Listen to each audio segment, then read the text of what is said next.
الهارد اتحرق. تخيل تكون ماشي بخطوات ثابتة ناحية حلمك، بس فجأة وفي لحظة واحدة كل حاجة تختفي. 8 حلقات بودكاست اتصوروا بشغف، كانوا مليانين بلحظات من التعب والقلق والفرح، بس في لحظة واحدة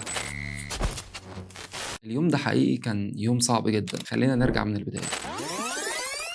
الفكرة بدأت حلم إن أنا أعمل بودكاست أستضيف فيه ناس بجد عملت تغيير في حياتهم، وأتكلم معاهم عن نقاط التحول اللي حصلت في حياتهم وخلتهم بجد مميزين. وخليني أقول لكم إن الرحلة بدأت من اسم البودكاست نفسه، نقطة تحول. ده على فكرة اسم شبكة الواي فاي بتاعتي. من حوالي 4 سنين لما نقلت لشقتي الجديدة قررت إن أسمي شبكة الواي فاي نقطة تحول، علشان كنت حاسس إنها هتبقى نقطة تحول جديدة في حياتي. بس فضلت فكرة البودكاست مركونة في الدرج لحد ما شفت حد من صحابي كاتب على الستوري بتاع الواتساب بتاعه: انا نفسي اعمل حلقه بودكاست اتكلم فيها عن العقليه. بصراحه حسيت ان الستوري دي رساله ليا بتقول لي يلا نبتدي. فعلا كلمت صديقي وقعدنا اتكلمنا، ولقيت الموضوع اللي عايز اتكلم فيه موضوع شيق جدا، فقلت ليه لا، يلا نبدا. الفكره موجوده والموضوع موجود. فعلا اتفقنا ونزلنا صور. كانت بجد حلقه مميزه جدا، 4 ساعات تصوير اتكلمنا فيها عن كل حاجه تخص العقليه. والحلقه دي بجد كانت من اجمل الحلقات اللي صورتها. اتكلمنا فيها عن كل ما يخص العقليه.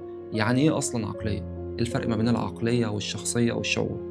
هل العقلية دي شيء بنتولد بيه ولا حاجة بنكتسبها؟ ازاي تكتشف نقاط قوتك ونقاط ضعف؟ انا بجد الحلقة دي برشحها بقوة لكل واحد عايز يفهم نفسه وعايز يطور من شخصيته وعقليته. سجلنا اكتر من 4 ساعات متواصلة، ومن هنا الرحلة ابتدت. حلقة جابت حلقة وضيف جاب ضيف لحد ما سجلت 6 حلقات كمان. صراحة وقتها أنا كنت حاسس إن أنا عايش الحلم، وحاسس إن كل حاجة ماشية تمام والبودكاست هيطلع وهيكسر الدنيا، لحد ما حصل موقف صعب جدا بجد عمري ما هنساه. كنت قاعد مع المونتير بنراجع الحلقات اللي احنا هنشتغل عليها، وفجأة الهارد فصل. حاولنا طبعا نشغل الهارد اكتر من مرة بس مش عايز يفتح، ونقلت الهارد على جهاز تاني عشان اشغله برضه مش عايز يفتح.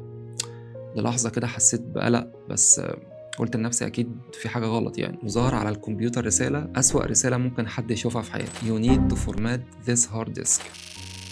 الهارد اتحرق. قعدت طبعا لحظات مش مستوعب ايه اللي بيحصل، عمال اقول لنفسي اكيد في حاجه غلط يعني، ان شاء الله الموضوع ما يكونش اللي في بالي خالص. بس للاسف الموضوع كان حقيقي. وقتها ما كنتش عارف اتصرف ازاي ولا اعمل ايه، فكلمت حد من صحابي اللي شغالين في مجال الاي تي وحكيت له طبعا اللي حصل. اول ما حكيت له طبعا لقيته بيقول لي طب انت مش عامل باك اب؟ فقلت له للاسف لا مش عامل. فسكت شويه وقال لي بص يعني هو خير ان شاء الله. حاول تنزل اي مول بتاع كمبيوتر قريب منك وشوف اي حد متخصص بتاع داتا ريكفري. نزلت انا ومختار صديقي رحنا المول، واحنا في الطريق دماغي عماله ترسم سيناريوهات كلها سلبيه. طبعا الصوت اللي عمال يدور جوايا هو بجد الحلقات كلها طارت. طب الناس اللي انا صورت معاها، طب في ناس انا مش هعرف اجيبها تاني عشان اصور معاها. بس كنت عمال اطمن نفسي واقول يعني ان شاء الله خير ان شاء الله خير. بس بجد كانت ساعه صعبه جدا لحد ما وصلت فعلا المول ورحت للمكان المتخصص في الداتا ريكفري. وقابلني شخص غريب جدا في البدايه، ولقيته بيقول لي بص هي الحاجه ممكن ترجع وممكن ما ترجعش، انا محتاج ان انت تقول لي ابدا شغل بس انا مش مسؤول ان الحاجه ترجع ولا لا. فساعتها ما كنتش عارف اخد قرار بصراحه. وانا قاعد بفكر لقيت الاذان بيأذن، فقررت ان انا انزل اصلي العشاء. وانا بصلي لقيت نفسي بكلم ربنا وبقول يا رب يعني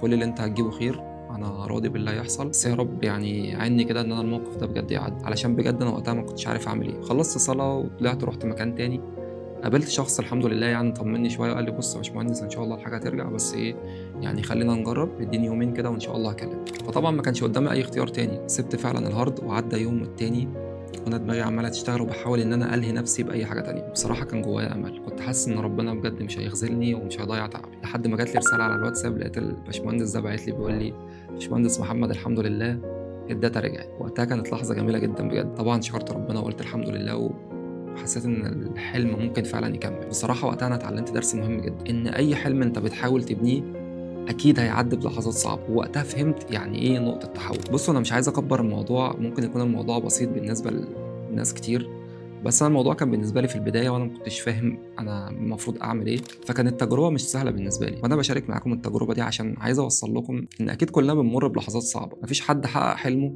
وكان الموضوع بالنسبه له سهل. بس انا حسيت وقتها ان اللحظات الصعبه دي كانها اختبار بيشوف انت هتكمل في الحاجه فعلا اللي انت عايزها ولا لا. وده اللي انا بجد بحاول اوصله في البودكاست. انا في كل حلقه بحاول اوصل مع الضيف اللي معايا للحظات الصعبه اللي هو مر بيها، ازاي قدر يتعامل مع لحظات الخوف والشك والتردد، علشان متأكد إن كل واحد فينا عنده حلم هو فعلا يستحق إنه يوصل له، بس لو كمل واستمر بالرغم من أي تحدي أو أي صعوبة هيقابلها. ودي الرسالة اللي أنا عايز أوصلها لك. الأحلام الحقيقية يا صديقي بتتحقق بالصبر وبالمجهود وبالمثابرة. فلو أنت بجد عايز تقوي من نفسك وعايز تطور من عقليتك، أنا عايزك تبدأ من دلوقتي. عايزك ترجع تشوف الحلقات اللي فاتت، كل حلقة فيها درس حقيقي هتلاقي دروس عن النجاح وعن الشغف، عن العلاقات وعن السعادة، عن ازاي تحول موهبتك لمصدر دخل. بص على الحلقات وشوف اكتر رحلة هتلمسك وابدأ منها، اكيد هتلاقي فيها رسالة. انا هدفي من البودكاست ده ان كل واحد فينا يكتشف نقطة التحول بتاعته، وصدقني نقطة التحول الخاصة بيك مستنياك، بس انت لازم تبدأ. لو عجبك الفيديو اشترك دلوقتي في القناة وفعل الجرس علشان توصلك كل حلقات، ويا ريت تشارك الفيديو ده مع حد من اصدقائك اللي انت شايف انه مهتم باللي احنا بنقدمه، يمكن تكون انت سبب